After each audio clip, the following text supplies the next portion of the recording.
ಅದು ಮುಂದೆ ಹೇಳ್ತೇನೆ, ನಾನು ಉಚ್ಚಾಟನೆ ಮಾಡಿದಾಗ ಹೇಳ್ತೇನೆ. ಯಡಿಯೂರಪ್ಪನವರ ನೀವು 45 ರೂಪಾಯಿ ಮಾಸ್ಕ ಕರೋನಾದಾಗ ಎಷ್ಟು ರೂಪಾಯಿ ಖರ್ಚು ಹಾಕಿರಿ ಸರ್ಕಾರದಾಗ ನನಗೆ ಗೊತ್ತಿಲ್ಲ. 485 ರೂಪಾಯಿ ಹಾಕಿರಿ ಒಂದು ಮಾಸ್ಕಿಗೆ. ಉದ್ಧಾರ ಮಾಡಿದ್ರಿ ನೀವು ಬಡವರು. ಇದು ಕರೋನಾದಾಗ 10,000 ಬೆಡ್ ಮಾಡೀನಿ ಅಂತ ಹೇಳಿದ್ರಿ ಬೆಂಗಳೂರು ಬಲ್ಲಿ. ಆ 10,000 ಬೆಡ್ ಬಾಡಿಗೆ, ಇದು ತಲೆ ಇಟ್ಕೋರಿ, ಬಾಡಿಗೆ ಖರೀದಿ ಮಾಡಿದ್ರೆ 2 ಬೆಡ್ ಬರ್ತಿದ್ದು. ಅರ್ಥ ಆಯ್ತಿಲ್ಲ ನೀವು?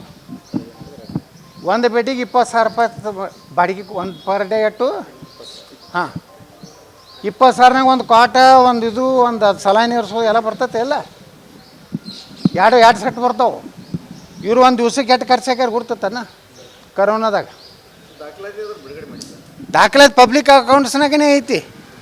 ಅದೇ HK ಪಾಳ್ರಿ ಚೇರ್ಮನ್ ಇದ್ರೆ ಕೇಳ್ರಿ. ಈಗ CC ಪಾಳ್ಯ ಮಾಡಿದ್ದೆ, ಅದಕ್ಕೆ ನನಗೆ ಕೇಳಿದ್ರು, ನಾ ಎಲ್ಲ ತೆಗ್ಯಾವಂದ ನಾನು ಮಾಡಲಿಲ್ಲ.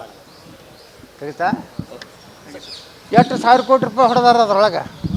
40,000 ಕೋಟಿ ರೂಪಾಯಿ ವ್ಯವಹಾರ ಐತಿ ನಮ್ಮ ಕರೋನಾ. ಯಾರು ಬಡ್ರ ನೋಡ್ರಿ, ಒಂದು ದವಾಖಾನೆಯಾಗ ಒಂದು ಕರೋನಾ ಪೇಷಂಟ್ಗೆ 8-10 ಲಕ್ಷ ರೂಪಾಯಿ ಬಿಲ್ ಮಾಡ್ಯಾರ.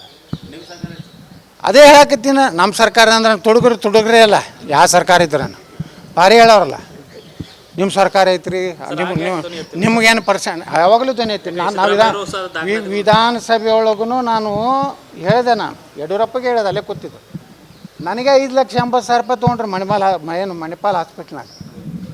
ನಾನು ಕರೋನಾಕ್ಕೆ ನಂದು ನಾನು ಅಡ್ಮಿಟ್ ಆಗಿದ್ದೆ. ಎಷ್ಟು? 5,80,000 ರೂಪಾಯಿ ಕೊಟ್ಟಿನ. ಅದನ್ನೇ ವಿಧಾನಸಭಾದಾಗ ಕೇಳಿದೆ. ಒಬ್ಬ ಬಡವ 5,80,000 ನನಗೆ MLA ನನಗೆ ಕ್ಲೇಮ್ ಆಗ್ತಿತ್ತು. ಎಲ್ಲ MLAಗಳು ತೊಗೊಂಡ್ರೆ ನಾ ತೊಗೊಂಡಿಲ್ಲ.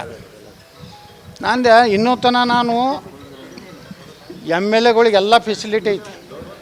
ನನಗೆ 1 ಕೋಟಿ ರೂಪಾಯಿದು ಆಪ್ರೇಷನ್ ಬಂದ್ರೂ ಗೌರ್ಮೆಂಟ್ ತುಂಬ್ತದೆ. ಇಲ್ಲಿವರೆಗೆ ನಾ ಗುಳಿಗೆ ಔಷಧಕ್ಕೆ ಸಹಿತ ರೊಕ್ಕ ಕೊಡ್ತಾರೆ. ಇನ್ನೂವರೆಗೆ ಒಂದು ದವಾಖಾನೆ ಬಿಲ್ ಹಚ್ಚಿ ನಾವು ಕ್ಲೇಮ್ ಮಾಡಿಲ್ಲ. ಈ ಚಸ್ಮಾ ತೊಗೋಬೇಕಾದ್ರೂ ಸರ್ಕಾರದಿಂದ ಬಿಲ್ ಹಾಕಿ ತೊಗೋತಾರೆ MLAಗಳು.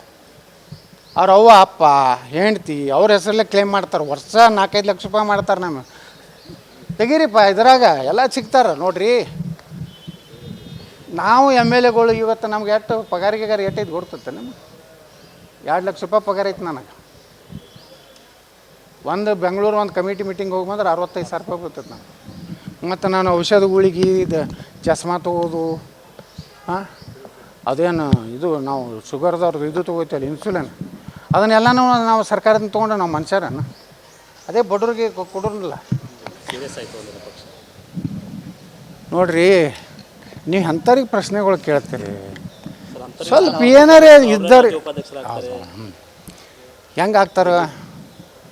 ಹೆಂಗೆ ಆಗ್ತಾರ ಅಲ್ಲ ಐತಿ ಮಾಲ.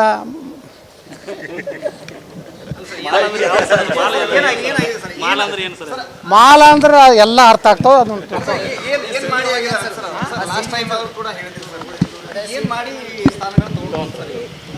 ಅದು ಮುಂದೆ ಹೇಳ್ತೇನೆ, ನಾನು ಉಚ್ಚಾಟನೆ ಮಾಡಿದಾಗ ಹೇಳ್ತೇನೆ.